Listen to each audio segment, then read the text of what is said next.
prohibido. Hoy la campaña por el aborto legal, seguro y gratuito se va a pronunciar también en las calles y va a marchar hacia el Congreso Nacional, Mari. Sí, claro, por eso bueno, vamos a tocar el tema una vez más. Estamos con Ayelen Macay de la ONG Más Vida, que bueno, obviamente entendemos que no apoya esta movilización. Bueno, en primer lugar queríamos felicitar a todos los argentinos. Somos un ejemplo a nivel mundial, es decir, la lucha pro vida a favor de las dos vidas ha trascendido las fronteras. Hoy el pañuelo celeste ha llegado a Chile, a Uruguay, a Estados Unidos, México, Colombia, incluso a Francia. Es decir, somos un ejemplo en defensa de los derechos humanos. Eso es muy importante destacarlo. El pañuelo celeste nació en nuestro país y hoy con mucho orgullo lo portamos y estamos muy contentos de que la población argentina sea un ejemplo a nivel internacional. Bien, ¿por qué no? Lo que preguntaba María, ¿no? Está claro que no apoyan de parte del Movimiento Celeste, por llamarlo de alguna manera, esta movilización. ¿Por qué no? ¿Qué te parece que haya un pañuelazo y se marche hacia el Congreso para pedir de nuevo la instalación de este tema del derecho de la mujer a abortar? Es importante que en este tema se pueda traer a la luz el trabajo que se hace ayudando a las madres en situación de vulnerabilidad. Nosotros creemos que el aborto nunca va a ser la solución. Cuando ayudamos a madres que están pensando en esta posibilidad, nos damos cuenta de que ellas tienen problemas reales, como son la pobreza, muchas atraviesan por violencia, contextos vulnerables. Y cuando nosotros las ayudamos, vemos que ellas eligen por la vida. Entonces, lo que las mujeres realmente necesitan es ayuda, contención, un estado presente y que podamos darle una ayuda real a ellas y a sus hijos. Y también estamos con Romina Pla, del Frente de Izquierda. ¿Qué tal? ¿Qué tal? ¿Cómo les va? Buenas tardes. Bueno, hoy, como ustedes dijeron, hay un nuevo pañuelazo nacional en todas las plazas del país. En el Congreso, a las 19 horas el pañuelazo y desde las 17:30 nos concentramos en una importante radio abierta. Así que desde ya invitamos a todas las pibas que han sido parte fundamental de esta enorme movilización y marea verde a que hoy nos juntemos en el Congreso. Tenemos que volver a colocarse, volver a presentar el proyecto, pero a reforzar la organización y la movilización porque en este país no se está cumpliendo la interrupción legal del embarazo, en este país no se está cumpliendo la educación sexual de carácter laica y científica. Efectivamente, somos un ejemplo estadístico a nivel mundial por el horror de lo que ocurre. Romina. Efectivamente, y en este punto te quiero decir que, digamos, en Argentina cada 3 horas hay una niña madre que está teniendo un hijo cuando en realidad las menores de 14 años no se puede considerar de otra manera que no sea un abuso o una violación. En este punto estamos en una ofensiva para obligar a las niñas y a las mujeres víctimas de violaciones y de violencia sexual a que sean obligatoriamente madres, y esto es muy grave, lo hemos visto con el caso de Jujuy, pero lo estamos viendo con una joven de 15 años que falleció en Salta la semana pasada y lo estamos viendo por las estadísticas que son realmente pavorosas. Yo te quería preguntar, más allá de que sea muy genuina su lucha y que probablemente casi todas las mujeres estemos a favor de que se respeten justamente la autonomía de los cuerpos y los derechos de la mujer, ¿por qué hoy van a marchar si no hubo recambio en los senadores, por lo menos que fueron los que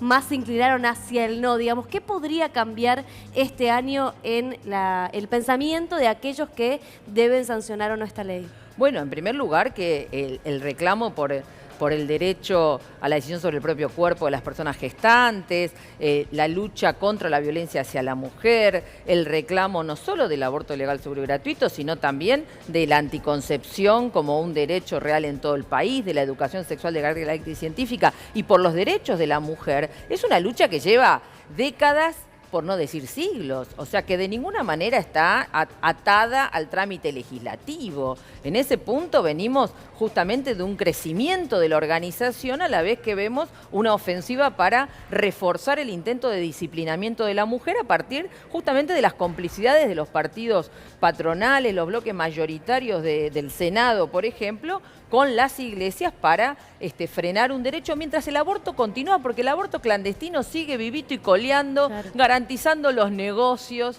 y haciendo que muchísimas mujeres pongan en riesgo su vida cuando deciden interrumpir su embarazo. Y por eso hoy, 19, se cumple un año del pañuelazo, que el año pasado, de alguna manera, fue uno de los puntapiés iniciales de este gran movimiento que llevó a la aprobación de la ley con media sanción en la Cámara de Diputados. Sí, este es uno de los puntos, ¿no? Porque el aborto clandestino no ha cesado y así lo hemos también reflejado nosotros en los medios. Ustedes esto lo saben. Nosotros, de hecho, no solamente que tomamos conocimiento de esto, sino que trabajamos para poder combatir el aborto clandestino. Desde la Fundación Más Vida, el año pasado hemos lanzado una plataforma para que la gente haga las denuncias y podamos combatir este flagelo social que atenta contra las mujeres y contra sus hijos. Con lo cual, esto me parece que es una política de Estado en la que todos tenemos que trabajar y combatirlo. Me parece un poco que los grupos que promueven el aborto hablan de aborto clandestino cuando hay mismas organizaciones verdes que terminan fomentando el hecho que se reparta misoprostol cuando el aborto en nuestro país es un delito. A ver, la ley el año pasado, el Congreso, perdón, el año pasado fue muy claro y la ley se rechazó, con lo cual hoy hay un trabajo para hacer con respecto a los abortos clandestinos. Nosotros venimos trabajando sobre ese tema y hay, o sea, en un contexto de Estado de Derecho hay que respetar la ley y me parece muy importante de que todos podamos trabajar en sintonía sobre ese tema. Si me permiten, quiero aclarar que la ley argentina, a partir del Código Penal y del propio fallo FAL, no considera que todos los abortos sean delito. Hoy está vigente la interrupción legal del embarazo por causales, por la causal de violación, por los riesgos de salud de la vida de la madre, por la situación de riesgo físico y psíquico. Y esto es lo que no se está cumpliendo en los casos en los que, por ejemplo, organizaciones como el Portal de Belén en Córdoba pretenden judicializar los casos, han rechazado el fallo que ya se había sacado en Córdoba para que se cumpla la ley en cada una de las provincias y justamente lo que estamos viendo es que no se cumple ni siquiera lo que está planteado en la ley. Y esto es extremadamente grave porque pone en riesgo la vida de las niñas, pone en riesgo la vida de las mujeres justamente víctimas de violación o que tienen enfermedades graves y en ese punto justamente el pañuelazo de hoy, a la vez que reclama que se apruebe la ley de aborto legal, seguro y gratuito, reclama que se cumpla lo que ya está vigente desde 1921 en nuestro país, que es la interrupción legal del embarazo y los protocolos que justamente son de cumplimiento obligatorio, aunque se empeñen en no hacerlo. El Ministerio de Salud informó que incluso eso no es obligatorio. Es falso lo que estás diciendo. El Código Penal no crea derechos, el Código Penal lo que hace es tipificar delitos. Entonces, de hecho, si ustedes buscan, no me tienen que creer a mí, el Código Penal hay un apartado donde dice atentados contra la vida y ahí es donde habla sobre el tema del aborto, mencionando de que no será punible en determinados casos. Esto no significa que es legal. De hecho, ¿por qué habría un debate el año pasado si sería como ella plantea? En realidad en nuestro país el aborto... Porque estábamos planteando la interrupción voluntaria sin causales. Claro, pero no es legal. Con no causales legal. hay un protocolo, es legal, no solo no es punible, sino que es legal. El protocolo ¿cuál es la ley que legaliza? Decime cuál es la ley, porque el protocolo no del Ministerio de Salud se llama interrupción legal del embarazo y además hay un fallo de la Corte Suprema que es el fallo FAL. El Ministerio de Salud lo que hace es informar de que es una guía que para la interrupción no es legal del embarazo. Entonces, o sea, vos sostenés, Ayelén, por ejemplo, en el caso de violación de una menor, como el caso que conocimos todos del norte, Mira, yo no te se cuento debiera ver sobre esos casos. De hecho, yo hace una semana que llego de Jujuy, Sí. es importante traer a luz este tema porque se habla del caso de violación. La verdad que fue un caso muy triste. Yo soy de Jujuy, entonces realmente me movilizó mucho conocer cuál era la realidad de esta pequeña. Y esta nena estaba siendo prostituida, es decir, que era un caso de trata, con lo cual el aborto en estas situaciones no soluciona nada. Porque fuera un caso de trata no quiere decir que no fuera un caso de violación si estamos hablando de una nena de 14 años. Lo que establece, lo que está bueno que se plantee, lo que establece el protocolo, que una menor o una persona que haya sido violada vaya al hospital con una declaración jurada, diga que fue violada y le hacen el aborto. En este contexto que estuvo viviendo esta menor, imagínense siendo víctima de trata, si ella hacía eso, volvía a su hogar o a ese contexto a seguir siendo violada, con lo cual ese protocolo no está funcionando de manera correcta, no está funcionando para darle una solución real a estas mujeres. Lo que nosotros proponemos es que si hay una mujer violada, hay que solucionar su problema real, que es la violación. Pero no estamos hablando igual de una mujer, estamos hablando de una niña, digo, no es lo mismo, me parece que ¿vos crees que una persona de 14 años puede ser mamá de fruto de una violación? ¿Está capacitada, está preparada para parir, para gestar? Yo creo que una nena de 12, es el caso de Jujuy, de 12, no está preparada tampoco para ser prostituida, y sin embargo el Estado, o sea, estuvo ausente y no pudo solucionar ese problema. Nosotros está claro, pero a ver, más allá de que, sí, por supuesto, nadie está ni a los 12, ni a los 14, ni a los 20, ni a los 40 preparada para ser prostituida. Pero amén de eso, una nena de 12 años está preparada para gestar y parir.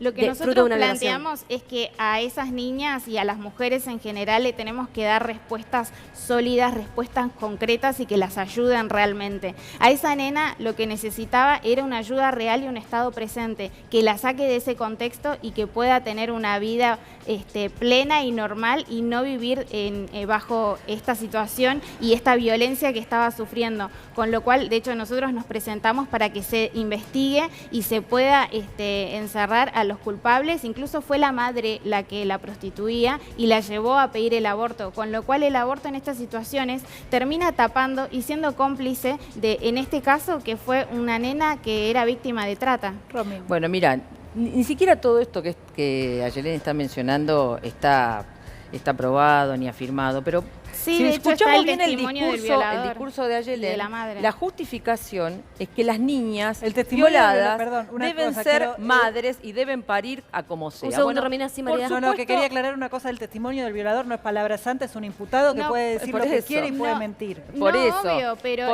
hay una investigación detrás y hay quería una investigación y de hecho se hizo un trabajo de retomemos el campo en punto. el lugar donde vivía El la nena argumento. y al lado de Vamos a la casa escucharla de a ella Romina había también. un bordel, con lo cual no es solamente No, el está bien, porque no podemos testimonio tomar de la el- madre claro, del eso está violador, claro. o sea, hay un Por contexto eso, el social en el argumento cual es que vivía ella. cualquier cosa vale para justificar que las niñas deben ser madres. Y justamente lo que nosotros tenemos que hacer, y por eso el pañuelazo de hoy, la movilización y el paro de mujeres del 8 de marzo, los procesos de organización y de reforzamiento del movimiento de mujeres en todo el país y también a nivel internacional, tienen que tomar muy en cuenta esta ofensiva y este intento de reforzar el disciplinamiento de las mujeres y de las personas gestantes mediante esta dominación del cuerpo. Veamos que en Brasil, por ejemplo, de la mano de Bolsonaro, están tratando de eliminar lo que ya está aprobado en Brasil,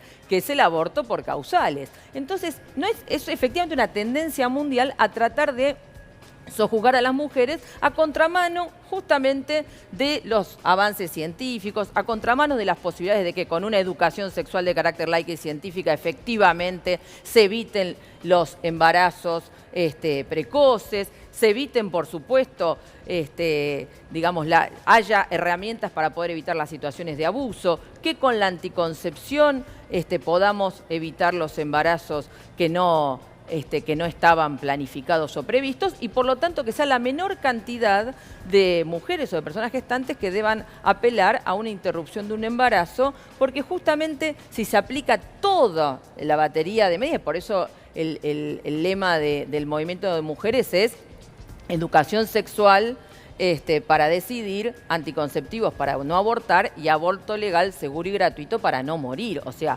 es un planteo integral y que obviamente choca con estos intereses del Estado. Acá decían, estamos abriendo una línea para las denuncias. Bueno, empiecen por investigar todas las clínicas que están, en las clínicas privadas, sobre todo las que están ligadas a sectores de la iglesia, porque en todas ellas es donde se hacen los abortos clandestinos. Así que efectivamente el negocio está vivito y coleando. se sabe dónde está y se lo han parado para que siga su continuidad. Y por eso yo quiero insistir mucho con que hay una resistencia también a que se aprueben, por ejemplo, el dictamen que ya está para que la educación sexual sea de carácter laica y científica y obligatoria.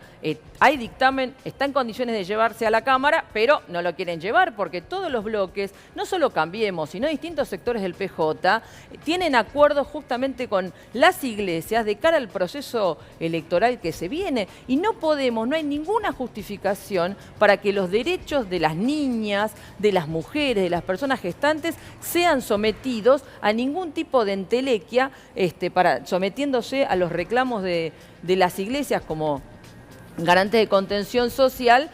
No hay ninguna justificación. Nosotros del Frente de Izquierda, por supuesto, que estamos a fondo por estos reclamos, y por eso también va de la mano del reclamo de la separación de la Iglesia y del Estado. A eso viene el pañuelo naranja, ¿no? A propósito de eso te quería decir, esto es un año electoral, no lo podemos pasar por alto, más allá del pañuelazo de hoy. ¿Cómo crees que va a votar la gente? ¿Va a votar con conciencia tanto de un lado como del otro? O sea, ¿va a tener más en cuenta y en consideración esta lucha por el aborto sí o el aborto no? Bueno, hay todo un sector que evidentemente sí lo va a tener, pero yo quiero llamar la atención a la juventud, a todas y todos los que han apoyado todo este reclamo de los derechos de las mujeres y las personas gestantes, a que justamente sean rigurosas a la hora de analizar, porque hay todo un planteo de que, bueno, en función de intereses superiores, vamos todos juntos, pañuelos celestes y verdes, como lo ha dicho Cristina Kirchner, y claramente eso es enterrar los derechos de la mujer. Entonces, en este punto, el único bloque monolítico en este punto es el Frente de Izquierda y los Trabajadores. Ayelén, para cerrar, seguramente querés decir algo. Incitar a la gente a que investigue, a que conozca la realidad de la mujer. Muchas mujeres necesitan ayudas reales, concretas, que podamos darles respuestas sólidas. El aborto no es la solución. Una mujer pobre que va a hacerse un aborto sale del hospital y sigue siendo pobre. Una mujer que sufre violencia va a hacerse el aborto y vuelve a su hogar a seguir sufriendo la violencia, con lo cual nosotros impulsamos a que se defiendan las dos vidas y que podamos darle respuestas sólidas y propositivas a las mujeres y que vivamos en un estado presente. Ayelén, Romina, muchísimas gracias a las dos por haber venido y haber debatido. Muchas gracias.